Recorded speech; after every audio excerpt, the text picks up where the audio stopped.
네, 그래서 이제 조금 더 중국술 얘기를 계속 더 하면 중국술로 다시 화제를 들어가면 아니 또 술의 기본적인 상식을 알아야 되기 때문에 그렇죠, 중국술을 그렇죠. 이해하려면 그리고 또 술 전문가니까 좀 궁금한 걸 여쭤봤는데 근데 우리가 중국술 바이지우 하면 주로 까오량지우라고 하면서 그렇죠. 이게 까오량 하면 수수잖아요. 그러면 바이지우는 대부분 수수로 만든다 이렇게 봐도 되나요? 100%는 아니지만 대체적으로 이제 백주, 바이주를 만드는 동네 자체에서 이걸 많이 심는 것 같더라고요. 그러니까 제 생각에는 이게 지역 구분이 맞는지 모르겠지만 약간 북쪽, 사천, 섬서성. 사천이면 남서쪽. 네. 그러니까 어떻게 보면 좀 척박한 데서는 이제 쌀이나 뭐 그런 게 안 나는 데서는 조금 더 이 증류주, 고량주가 많고 그다음에 하남, 특히 저장성 같은 경우에는 쌀이나 조를 원료로 만드는 게 이제 발효주인 황주고요. 아니 그러니까 이게 농업 구분이랑 뭐 중국 대륙의 농업 분포랑 뭐 맞아 떨어지는 거죠. 왜냐면 화북평원 일대나 이런 서쪽 같은 경우에는 벼농사가 안 되니까 뭐 쌀보다는 이런 고량이나 뭐 이런 걸 그렇죠. 술 만들겠죠. 그리고 뭐 이제 원래는 다음에 다루려고 했는데, 그러니까는 이제 증류의 방식 자체는 약간 이슬람 쪽에서 이제 배워왔대요? 생겨갖고 이제 이거 몽골을 통해서 이제 중국대로 들어오는 거거든요. 그래요? 네. 그러니까는 이슬람 쪽에서 증류주 만드는 법이 처음에 생겨요. 그러니까 이슬람에서는 이걸 만드는 게 이거 술을 만들겠다는 건 아니었고 아마 이제 불로장생이나 뭐 이런 거를 하다 보니 약간 연금술 뭐 그렇죠. 이런 건가? 이게 연금술의 일종으로 화학이에요. 그래서 이제 발효주를 끓이면은 이렇게 해서 술이 되는구나. 그때 알아서 원래 지금도 그렇지만 이제 증류주 같은 것들을 영어로 뭡니까? 스피릿이죠. 스피릿 정신. 그래서 영혼. 네, 영혼이라고 하고 또 어떤 데서 이제 아쿠아비테라고 해서 이제 생명의 물 이렇게 부르죠. 아쿠아비테.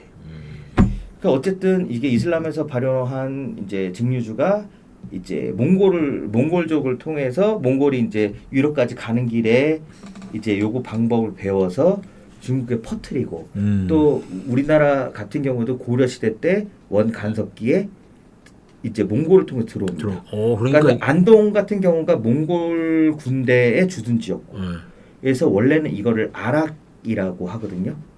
원래 아랍에서 만들었다고 제가 듣기로는 아랍에서 만들었다고 이걸 아락주라고 불러서 지금도 경북 지역에서는 안동 소주를 아락주라고 불러서 사실 상표로도 아락 소주 뭐 이렇게 남아 있기도 합니다. 어쨌든 이제 백주는 증류주라는 거. 근데 그 백주 안에서도 종류가 여러 가지더라고요. 그 뭐 향에 따라서도 나누고 뭐 제조 방식에 따라서도 다른데 주로 이제 구분하는 방법이 예를 들면 마오타이 같은 경우에는 장향 뭐 그런 식으로 얘기하고 또 대부분 또 우리가 아는 바이지우는 뭐 농향이 다수를 차지하고 있더라고요. 그래서 이런 향형에 대해서 한번 어떻게 구분하는지. 크게 보면 향형을 농향, 장향, 청향으로 나뉘는데 사실 장향은 굉장히 드물어요. 술 자체도. 마오타이가 가장 대표적인 장향형 소주. 장향이 뭡니까? 간장할 때 그게 길장자가 아니더라고요. 장장할 때죠. 그러니까 뭔가 농축돼 있다 뭐 이런 뜻일 것 같은데. 아니 장향이라고 하니까 간장 달일 때 그 꼬리꼬리한 냄새가 생각이 나요. 그거예요? 아니 근데 맛이 있을까? 그게 되게 호불호가 강하기는 한데. 근데 그게 약간 비유적인 것 같아요. 딱 그 간장 향이 아니고 약간 곡물의 발효가 세게 된 뭔가 건데 이렇게 농축되게 발효가 돼서 제 느낌으로는 마오타이 안 드셔보셨나요? 안 드셔봤어요. 안 먹어봤어요. 아니 마셔보면 이게 조금 더 이렇게 응축된 느낌이에요. 뭔가 끈적끈적한 느낌이 있어요. 네. 그리고 먹고 나면 잔에서 이제 다 먹고 나서 잔을 한 5분 후 10분 후에도 냄새를 맡으면 그게 그 끈끈한 느낌 때문에 남아 있는 거지. 향이 나고 또 이제 먹고 나서 코로 이렇게 넘어오고. 아니 두 분은 마오타이 드셔봤나봐요? 같이 먹은 적은 없는 것 같고. 네 마셔봤는데 마오타이가 짝퉁이 워낙 많다 그래가지고 저도 제가 진짜를 먹은지 모르겠어요. 근데 아무튼 제 느낌으로는 굉장히 끈적끈적한 그런 느낌이 있었다. 그래서 이제 장향은 곡물과 누룩을 켜켜이 쌓아서 막 이제 그 땅 밑에 이렇게 막 발효를 시키는데 한 8번 발효를 하고 7번 증류를 해서 만드는 방식도 굉장히 어렵고 이 장향력만 뭔가 첨가물이나 이런 거를 뭐 법적으로 못 넣게 돼 있는 모양이더라고요. 그래서 좀 깔끔한 술, 머리가 좀 덜 아픈 술을 먹고 싶다면 장향력을 골라 먹으면 되는데 장향이 좀 비싸죠. 왜 비싸냐면은 이게 설명하신 대로 만들 때 보니까 엄청 뒤집더라고요. 계속 숨도 많이 뒤집어갖고 발효를 시키기 위해서. 근데 제가 그 발효하는 걸 봤는데 사람들이 이렇게 맨발로 바닥에서 작업을 하더라고요. 그러면 약간 발에서 땀도 나고 할 텐데 약간 이런 게 보통 그거는 술 만들 때 이런 식으로 작업을 하는 게 지금은 중국에서만 그런 건지 아니요, 아니면 지금은 그런 일이 없겠지만 네. 사실은 와인도 이제 맞아요, 발로 맞아요. 밟아서 맞아요, 많이 했다 맞아요. 그러고 지금도 무슨 약간 옛날을 복원하는 뭐 축제 같은 거에서는 지금도 그걸로 맞아요. 해서 네. 하늘로 이제 갔더라고. 발로 밟고 그럼 중국만 그런 건 아니에요? 와 그건 아니다. 네, 네. 왜냐하면 이제 그 포도든 과일을 뭐 이렇게 으깨는 과정에서 이제 껍질에 붙어 있는 포도 보면 허영 붙어 있잖아요. 그게 이제 발효를 시키는 효모거든요. 걔를 으깨 갖고 섞어야 되기 때문에 그 무슨 뭐 이렇게 기계 장치가 없었을 때는 사람들의 힘이 그러니까 예 그렇게 아니 해야 뭐 되는 우리가 거고. 음식하면 손맛이라고 하는데 술 하면 또 뭐 발맛. 발맛이 좀 있어야 되는 걸 수도 그리고 있겠네. 뭐 신화의 일이긴 하지만 이제 술의 신인 디오니소스가 술을 발견하는 것도 사실은 그 뭐야 이거 표주박이라 그래야 돼 뭐 그런 거에 포도가 있는 거를 모르고 실수로 밟았는데 그러고 나서 한참 뒤에 먹으니까 기분이 좋아지더라. 그래서 디오니소스가 그런 방식으로 술을 발견했다고 하더라고요. 그래서 어쨌든 얘기가 너무 샜는데 어쨌든 장향형과 농향형은 이제 로향이라고 하고 고향형이라고도 하는데 주로 숯으로 만듭니다. 그리고 되게 다양한 향이 나는 게 특징이고 첫 맛이 좀 달큰한 맛이 나는데 한국 사람들이 먹어보면 주로 파인애플 맛이 많이 난다고 하더라고요. 그래서 뭐 대표적으로는 이제 뭐 양화대고 먹어봤어요. 네. 양화대공 먹어봤어요. 그다음에 뭐 연태고량 공부가주 같은 것들이 약간 보급형 그 농향형. 아니 근데 공부가지고는 뭐 그 정도는 아니었던 것 같은데 농향이라고 할 만한 양화대공 좋더라고. 그렇죠. 양화대곡은 중국에서 중국 친구들도 이렇게 가성비 좋은 슈퍼마켓에서 고르면은 양화대곡을 많이 양화대곡 고르더라고요. 좋더라고요. 양화대국 얘기 좀 더 합니까? 네, 아니면 이따가 또 술 개별적으로 다룰 때 합니까? 뭐 지금 해도 되는데 양화대곡의 그 회사에서 만드는 것 중에가 이제 뭐 해지람, 천지람, 몽지람 시리즈가 있잖아요. 국내에서는 굉장히 마케팅에 성공해가지고 많이 알려져 있고 이 이름 자체가 한국 사람들에게 굉장히 어필하는 면이 있는 것 같아요. 저는 그 양화대곡의 몽지람을 우리 김 박사님 때문에 처음 알게 됐어요. 그때 뭐 결혼한다고 이제 한번 술 한잔 하자고. 그것도 그렇고 그 뭐지 중국몽. 그러니까 시진핑이 중국몽 나오면서 그 몽지람이 떴다니까요. 그게 중국에서도 그게 2014년쯤 되나요? 그때 처음 양화대곡 네, 몽지람. 그렇죠. 네. 그래서 그 얘기를 듣고 이게 너무 괜찮다고 생각을 해서 이제 회사에 가서 야 우리 이거 수입을 해야 됩니다. 얘기를 했는데 그때까지만 해도 아마 이제 이 중국 술에 대해서는 전체적으로 관심이 없었어요.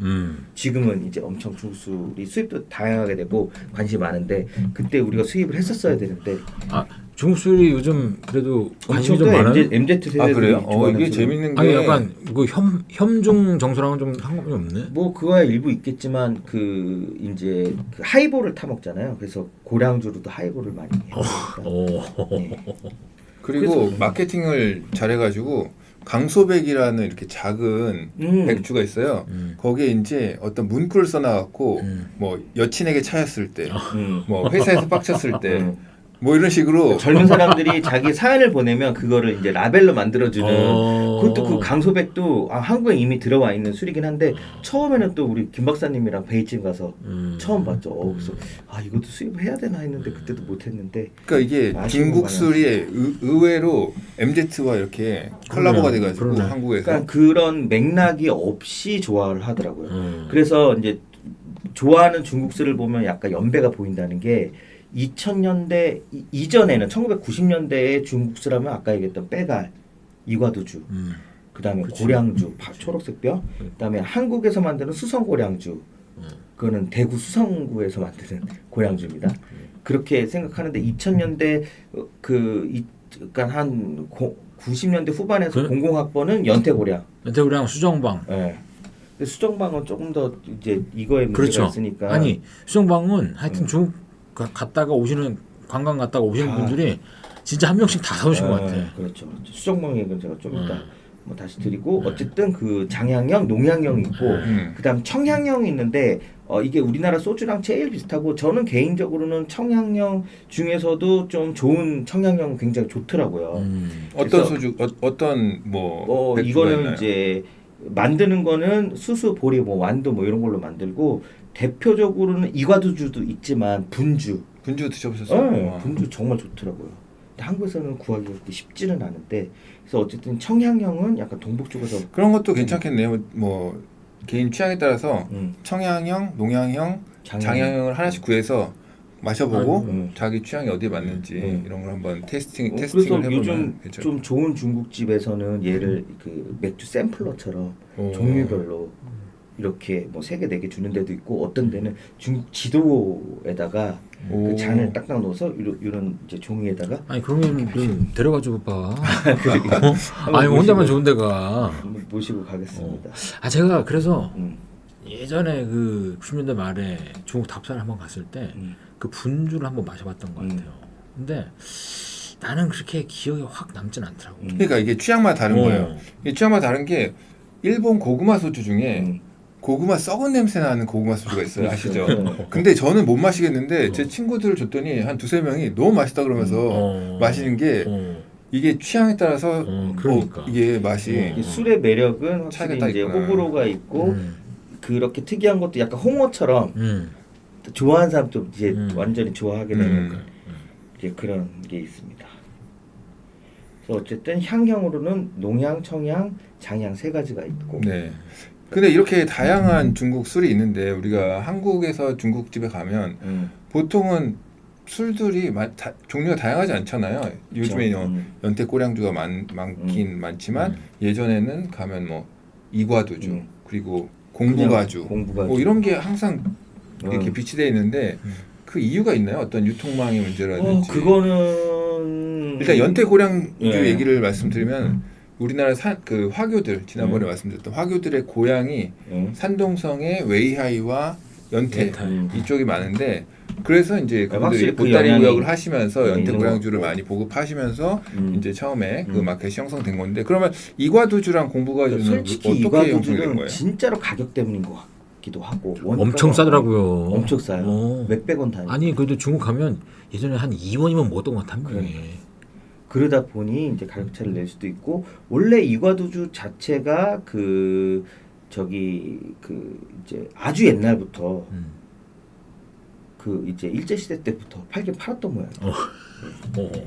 아 나름 역사와 전통이 있는 술이네. 싼 맛에 고량주도 일단 싼 맛에 그러면은 뭐 공부가주는 공부가주는 또 이름 자체가 한국 사람이 또 확 와닿잖아요. 거기 또 공자님 얼굴이 싹 그려져 있고. 그다음에 아니 병도 약간 그 토기 비슷한 그러니까요. 병이죠. 그래서 어디 옛날에 성령 나오는 영화에 그렇죠, 이제 그렇죠. 간접 이런 데서 먹을 것 같은. 갯잔에서 먹을 것 네, 같은. 네. 다 그런 네, 사연이 뭐 그런 있구나. 사연이 네. 있고. 아니 그리고 뭐 연태고량 뭐 얘기하셨지만 우리 또 찐먼 가오량 많이 먹잖아. 대만 거, 금문고량, 대만 술. 금문고량. 그건 대만 여행도 많이 이제 가시면서 사오는 경우도 굉장히 많아요. 찐먼 고량주는 금문 고량주는 청양인가요, 농양인가요? 걔는 이거 약간 애매하던데. 그거는 또 겸향이라고 네네 맞아요. 두 개가 섞인 그러니까 향으로. 그래서 향이 좀 특이하긴 네. 한데. 근데 또 그거 안 좋아하시는 분도 없나 또 안 좋아하고. 아 저는 좀 안 맞더라고요. 금문 고량주. 그래도 또 맛이 나쁘진 않은데 어쨌든 이제 백주의 구분은 이제 또 뭐 재료마다도 다 다르고 지역마다도 다르고 또 이거를 뭐서 8대 명주, 17대 명주 뭐 이런데 이건 또 다음 편에서 한번 다루는 걸로. 아 그리고 금문 하면은 이 대만 술인데 이 금문이라는 지역 섬이 대만과 본토 사이에 있는 섬이잖아요. 근데 본토 쪽에 붙어 있어. 그쵸? 네. 그래갖고 중국으로 봤을 중국 입장에서는 진짜 여기 목에 낀 가시 같은 존재예요. 여기가 항행하기가 굉장히 어려운 거야. 그리고 이제 그 중국 대륙 쪽에서 예를 들면 인민군들이 이쪽에 귀순할 때 헤엄쳐가지고 찐먼 거기에 도착하면 대만 해군이 와서 이렇게 구해가고 뭐 그런 어떤 냉전 시대의 대결이 이제 있었던 그런 섬이기도 한데 그거를 이제 또 술 이름으로 만든 거죠. 네. 그리고 이제 백주 같은 경우는 도수 아까 얘기를 드리다 말았는데 뭐 32도부터 40도짜리도 있고 70도짜리까지 다양하게 있는데 목넘김도 부드럽고 이제 순한 계열부터 아니면 화끈하고 좀 거친 것까지 되게 다양한데 이제 백주의 특징은 막 먹을 때는 괜찮은데 어느 날 한 번 훅 간다는 거. 그러니까 대신에 또 이제 숙취가 상대적으로 없어요. 네. 네. 저 그래서 좋아요. 백주. 백주만 먹으면. 이게 중국에서 사실은 도수가 높을수록 고급스러워 고급이죠. 치고 가격도 또 비싼데 그래서 제가 중국에 처음 가서 마셨던 중국 술이 기억이 나는데 그 술 이름이 68도였어요. 68도. 그래가지고 그거를 거의 처음 가서 같이 막 원샷하면서 마시고 이렇게 장렬히 전사했던 그런 한번 기억이 해볼까요? 있는데 진짜 네, 한번 해볼까요? 그리고 또 이제 백주 얘기를 했으니까 또 중국 술의 또 하나의 큰 카테고리인 황주 얘기를 드리면 황주는 기본적으로 발효주고 일본의 사케, 한국의 청주랑 이제 굉장히 유사한 형태입니다. 근데 사케는 색깔이 그 약간 투명하고 이제 밝은 반면에 황주는 약간 적황색이 나요. 맞아요. 그래서 황주라고 부릅니다. 그래서 영어로는 옐로우 와인 또는 라이스 와인이라고 하더라고요. 근데 제 뭐 선입견일 수도 있는데 중국에서 이제 마트에서 보면 황주는 약간 저가 제품들이 좀 많았던 기억이 아니 그리고 나는데. 제가 중국 가서 그 샤오싱지우를 먹어봤어요. 대표적인 황주잖아. 나는 조금 안 맞더라고 그거는. 그쵸. 왜냐면 약간 지린내 비슷한 냄새라고 해야 되나? 그런 게 좀 나는 것 같고 내 입맛에는 내 취향에는. 그래서 소음주 좋다고 해서 먹어봤는데 나는 생각보다 별로였던. 근데 소음주 같은 경우에는 현지에서 모르겠는데 한국에서는 그건 거의 다 요리용으로 많이 쓰입니다. 아 그래요? 네. 그래서 소음주를 뭐 이제 살아있는 새우를 큰 이제 솥에다가 살아있는 애를 소음주를 넣고 살아있는 새우를 삶아. 같이. 이게 막 뛰잖아요. 그러면 그래서 뭐 먹는다든지. 그래서 저도 이제 소음주를 요리 때문에 사본 적은 있는데 뭐 비린내나 뭐 이런 걸 뭐 그런 거 날리기 위해서 그리고 동파육 같은 거 할 때 넣고 그 특유의 향 있잖아요. 그 황주 같은 경우에는 중탕을 해서 조금 사케처럼 아스캉처럼 따뜻하게 많이 먹고 이때 생강이나 이런 거를 추가해 갖고 이제 모주처럼 그렇게 즐긴 경우가 굉장히 많다고 하고요. 아 그리고 주겹 청주 같은 경우에는 맛이나 색깔만 보고는 약간 이거 황주다 이렇게 생각하고 저도 처음에는 황주인 줄 알았어요. 근데 주겹 청주는 황주가 아니더라고요. 백주 아니에요? 이거는 일종의 제가 아까 술에 분류해서 말씀드렸던 약간 리큐르 같은 건데 그 빠이주 고량주의 베이스에다가 이제 뭔가 이제 당귀, 정향, 그다음 주겹 같은 거를 넣어서 이제 걷다가 설탕까지 넣어갖고 후가공을 하더라고요. 그리고 색깔이 약간 갈색이 나는 술인가요? 그렇죠. 그리고 약간 달달하고 뭐 그래서 저는 처음에 이거는 도수는 분명히 이제 발효주라기보다는 좀 높은데 이거 왜 이런 맛이 나지 했는데 저 찾아보니까 얘는 이제 리큐르에 가까운 거고 이 주겹 청주 같은 경우에는 저는 기억이 가물가물한데 그 무협지에 그렇게 많이 나오더라고요. 영웅부터 시작해서 중국의 무협지에서 나오는 거는 아까 말씀하셨던 주인공이 꼭 객잔에 가서 주겹청을 시켜서 주겹청. 그럼 모르겠어요. 그런다고 하더라고요.